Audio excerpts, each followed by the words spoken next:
আচ্ছা, আপনাদের কারো ক্ষেত্রে এরকম কখনো ঘটেছে যে বাসে বা ট্রেনে চলাফেরা করার সময়, মেট্রোতে কোথাও যাওয়ার সময় আ আপনার আশেপাশের ১ বা ২ জন ব্যক্তি এত জোরে ভিডিও দেখছে বা রিল দেখছে, আপনার অত্যন্ত বিরক্তির উদ্রেক হয়েছে?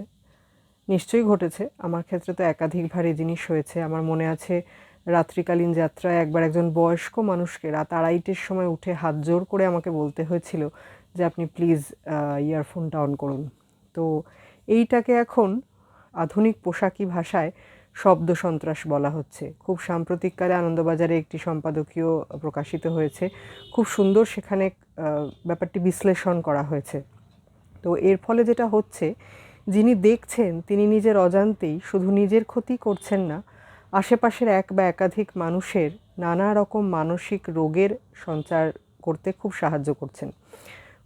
খুব সায়েন্টিফিক দুটো টার্মিনোলজি ওই লেখাটিতে ইউজ করা হয়েছে। আমি একবার একটু বলি, খুব সহজ ভাষায় যতটা বলা যায়। একটা হচ্ছে হাফালগ থিওরি এবং আরেকটা হচ্ছে কগনিটিভ ডিস্ট্রাকশন। প্রথমে কগনিটিভ ডিস্ট্রাকশনটা বলি, কারণ এটা নাম থেকেই অনেকটা বোঝা যাচ্ছে যে আপনি যখন শুনছেন যে একজন ক্রমাগত স্ক্রোল করে করে রিল দেখছে, একটা সাউন্ড চেঞ্জ হচ্ছে।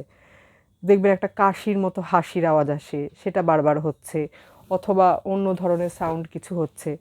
তো এর ফলে যেটা হয়, প্রচণ্ডভাবে ডিস্ট্র্যাকশন হয়, মানে অমনোযোগিতা বাড়ে।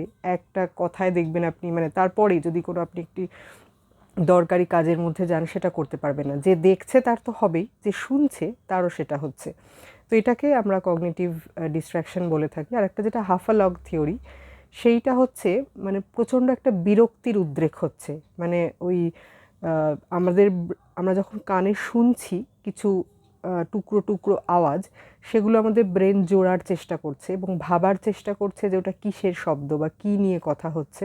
এর ফলে আমাদের মানে ব্রেনে প্রচণ্ডভাবেই চাপ পড়ছে এবং আমাদের মনোযোগিতা বলুন, সেটা নষ্ট হচ্ছে, বিরক্তির উদ্রেক হচ্ছে। তো ইউনিভার্সিটি অফ ওয়াশিংটনের একটি সমীক্ষায় দেখা গেছে যে যারা এরকম ইয়ারফোন ব্যবহার করেন না, ইয়ারফোন একদমই ব্যবহার করেন না এবং লোকসমক্ষে এইভাবে জোরে জোরে রিল এবং ভিডিও শোনেন, তাদের আশেপাশের যে লোকজন বা তাদের নিকটবর্তী যারা থাকছেন ১ বা একাধিক সময়, তাদের প্রচণ্ডভাবে মানসিক ক্ষতি হচ্ছে এতে। সেটা খিটখিটে ভাব বেড়ে যাচ্ছে এবং তারা অল্পে রেগে যাচ্ছে, মনোযোগ দিয়ে কোনো কাজ করতে পারছে না। এবার সবসময় যে শুনছে সে কিন্তু অ্যাওয়্যার থাকছে না। মানে তার মনে হচ্ছে না যে সে জোরে শুনছে। তার মনে হচ্ছে সে তো আস্তেই শুনছে। কারণ সে এতটাই এনগ্রসড ওই রিল বা ভিডিওর মধ্যে যে আশেপাশে কার কী ক্ষতি হলো, কে কী অবস্থায় আছে সেটা সে দেখছেই না। এইটা হচ্ছে ১ নম্বর। দ্বিতীয়ত হচ্ছে তার মনে হচ্ছে না যে সে জোরে শুনছে। আর তৃতীয়ত অনেককেই দেখবেন, আমি বলেই উত্তর পেয়েছি যে আমি ইয়ারফোনে শুনতে পারি না। আমার অসুবিধা হয়, আমার মাথায় কষ্ট হয় এইসব। তো এরকম অনেকগুলো কারণ আছে। মানে তারা যে ইচ্ছে করে সবসময় করছে সেটা নয়, কিন্তু নিজের অজান্তেই প্রচুর ক্ষতি হয়ে যাচ্ছে। বাইরের দেশও তো বটেই। লন্ডন মেট্রোতে আস্তে আস্তে আইন আনা হচ্ছে যে সবাইকে ইয়ারফোন ব্যবহার করতে হবে। জাপানে অলরেডি সেখানে আইন প্রণয়ন করা হয়ে গেছে। বাধ্যতামূলকভাবে ইয়ারফোন ব্যবহার করতে হবে বিভিন্ন পাবলিক ট্রান্সপোর্টে।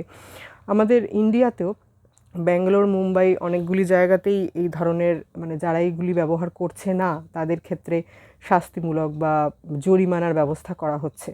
কিন্তু আমার আশেপাশে এই জিনিস দেখতে পাচ্ছি না এবং আমি যখন যেসব ক্ষেত্রে বলেছি, খুব হার্শ উত্তর পেয়েছি।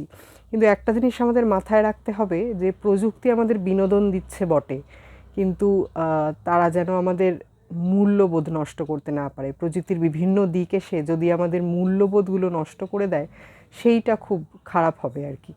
তো আজকের পর থেকে, মানে আমি তো ঠিক করেই নিয়েছি, আমি অনেক দিন ধরেই করি। আজকের পর থেকে অ্যাটলিস্ট একবার যখন এই বিরক্তির উদ্রেক হবে, একবার খুব নম্র সুরে যে আশেপাশে এই কার্য করছে তাকে একটু বলবেন। হয়তো গালাগাল খাবেন, ২-৪টে কান গরম করা কথা সে বলবে, কিন্তু চেষ্টা আমাদের চালিয়ে যেতে হবে। কারণ আমরা যদি ক্ষতিগ্রস্ত হই, আমাদের পরবর্তী প্রজন্ম ক্ষতিগ্রস্ত হবে এবং যে শুনছে সেও ক্ষতিগ্রস্ত হচ্ছে। তাই একবার বলে যদি না হয়, ২বার রিকোয়েস্ট করে, খারাপভাবে না বলে ভালোভাবে বলেই করা। তো সায়েন্টিফিকভাবে ব্যাপারটাকে একটু বিশ্লেষণ করার চেষ্টা করলাম, কারণ সুন্দর পৃথিবী রেখে যেতে না পারলে, মানে খানিকটা সুন্দর করে গড়ে তুলতে না পারলে আমরা তো পরবর্তী প্রজন্মকে জবাবদিহি করতে পারবো না। তো সেই জায়গাটাতে খুব খারাপ পজিশনে পড়ে যাব আমরা। তো সেই মূল্যবোধটুকু জিইয়ে রাখার চেষ্টা করি সবাই মিলে। সবাই ভালো থাকবেন। আজকে মেধার চ্যাট বক্সে এই পর্যন্তই। এই আর্টিকেলটা এত ভালো লেগেছিল, তাই মনে হলো এটা নিয়ে একটু আলোচনা করা প্রয়োজন। সবার মধ্যে এই মানে সচেতনতাটা যদি আসে এরপরে, সেটা আস্তে আস্তে আসুক, সেটাই গুরুত্বপূর্ণ, কারণ সবাই এটা নিয়ে ভাবছে। এটাই হচ্ছে সব থেকে আনন্দের বিষয় এবং ইতিবাচক বিষয়। সবাই ভালো থাকবেন। পরবর্তী পর্বে আবার দেখা হবে নতুন কোনো বিষয় নিয়ে। নমস্কার।